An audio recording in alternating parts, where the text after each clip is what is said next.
get started with questions. Elliot, let's start with you. Good morning, Fran. I know we had talked about this, I think a little bit after the Arkansas State game, this coming MTE, and you'd mentioned that this is kind of a look at some of the teams that you may face in the NCAA tournament and kind of a preparation for that. What are you hoping to see from your guys in these couple games in San Diego? I think anybody that plays in these events, they're always great opportunities. And every one I've been in has been well run. There's really good teams, really good coaches, and you get an opportunity to play those teams in November. You kind of have a feel for what your team is, what it will become, but you find out, in these games. We've been all over, and the last 10 years or so, for the right reasons, and I think everybody else looks at it the same way, because I think you see different styles, different coaching styles, that not only, as you pointed out, prepares you later on for maybe the NCAA tournament, but also for conference play. Thanks, Elliot. Tyler, up next, please. Hey, Fran, hope you're doing well. Just curious with the format of it and how quick the turnaround is, how much that kind of, acts as a preparation for what you could see in the NCAA tournament with having to prepare quickly for an opponent that you're not quite sure who will be it. Yeah, that is very real when you get to tournament time.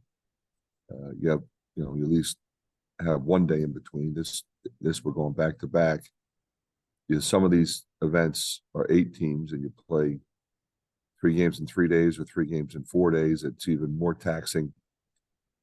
So yeah, it's going to be a quick turnaround. You don't know who it's going to be. Our assistant coaches will have us prepared for whoever it is. Right now, we're just locked in on Oklahoma. Thank you, Tom. Hey, Fran. Wanted to ask you about Oklahoma. They got some new faces this year. Just what have you seen from Porter Mosier's team? I think he's a terrific coach. He's a good friend. Does a great job there. He's got some new faces. They've got a number of transfers. So they've got some veteran guys. They've got some guys back. He's got a lot of ways he can go. He's got depth, probably more than he's had in a long time. But he can go small and quick. He's got size. He's got a number of different guys who can score. I would say probably his most athletic team. They've got a lot of speed and quickness and athletic ability, flying at the glass. And he's letting them play. He's pressing, he's running. And, it's a team that, has really impressed me, quite frankly.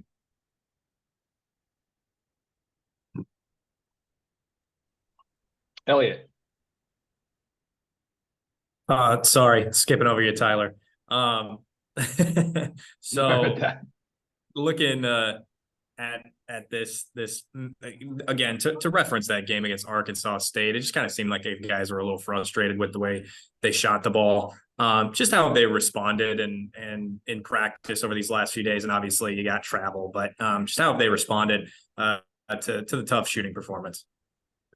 Yeah, they've been great, very professional. It's a very professional group.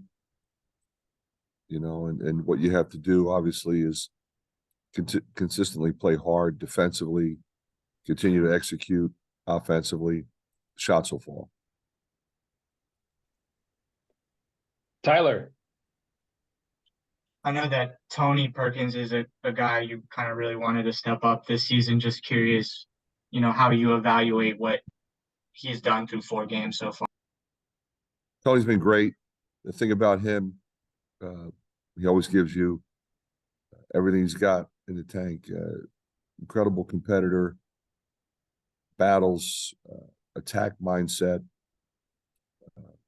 Really been pleased with his play, through the summer, through the fall, and through the first 4 games. Kirk. Hi, Coach. I wanted to ask you about what it means to you to be able to coach your son, and how do you switch between coach and dad?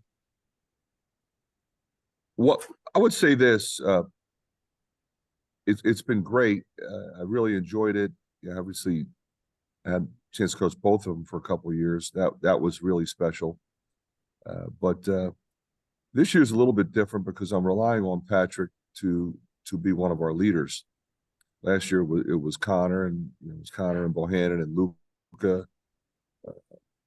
Obviously we had the Murrays, but this year with all those guys gone, it really falls on Patrick, Peyton, and Tony. So having him be one of our leaders has been really, I think, important. But in terms of the specific part of your question, at practice and once the game starts, it's pretty much coach mode. He's out there because he deserves to be out there.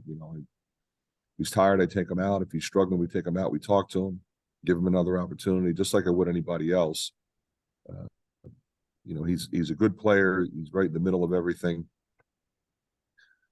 His teammates respect him, and the good news is I get to see him every day, and that's really special.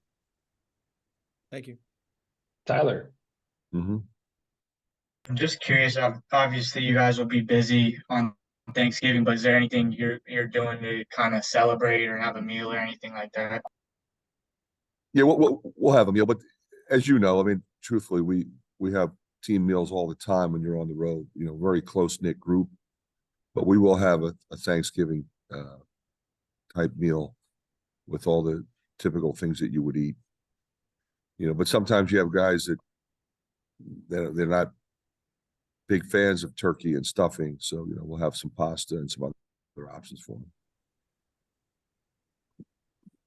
All right, we're almost at the end of coach's availability. Any last questions? Elliot and Kirk, let's get in. We can get two quick ones in. While we're on the Thanksgiving topic, I guess Lodgy has been in the country for a while, but is this his first time celebrating Thanksgiving? Do you know? Truthfully, I have not asked him that. It's obviously not a holiday that he would typically celebrate. I suspect that if I did ask him, he was very close with the folks, back at St. Benedict's back in New Jersey. So I'd be willing to bet that one of the coaches, maybe Coach Taylor, maybe Coach Ulak, had him over the house. I would suspect, but I haven't asked him. But we'll celebrate with him tonight for sure. Final question to Kirk. Coach, I know these are usually kind of a business trip, but is there anything you guys are going to be able to do to get out and enjoy San Diego? You know what? You're right. We typically try to do that. I try to make it somewhat fun, but as you know, I mean, it's really kind of a whirlwind. You get here, you have meetings, and then today we have practice. We'll have meetings tonight. We'll try to do some meals together. We'll try to get the kids out. We're right on the water, so give them an opportunity to get out and walk around a little bit. But the games come so quickly, and the preparation is so intense, there won't be as much time as maybe we would like. It's a great opportunity, I think, for our fans that make the trip to enjoy San Diego a little bit more. When you guys got here and they saw the water, was that a pretty special thing to them, or what was their reaction, do you think? Well, I think they'll see it a lot more today because it was at night, but they did get a chance to walk a little bit because we're right here. But I think probably when they woke up this morning, looked out the window and it overlooks the water, that's probably something that was impressive to them. And hopefully it'll, this afternoon after practice, get a chance to get out and walk around a little bit. Thanks, Coach. All right, we're out of time here with Coach. Okay, guys. Thank you. Thanks for your time, Coach.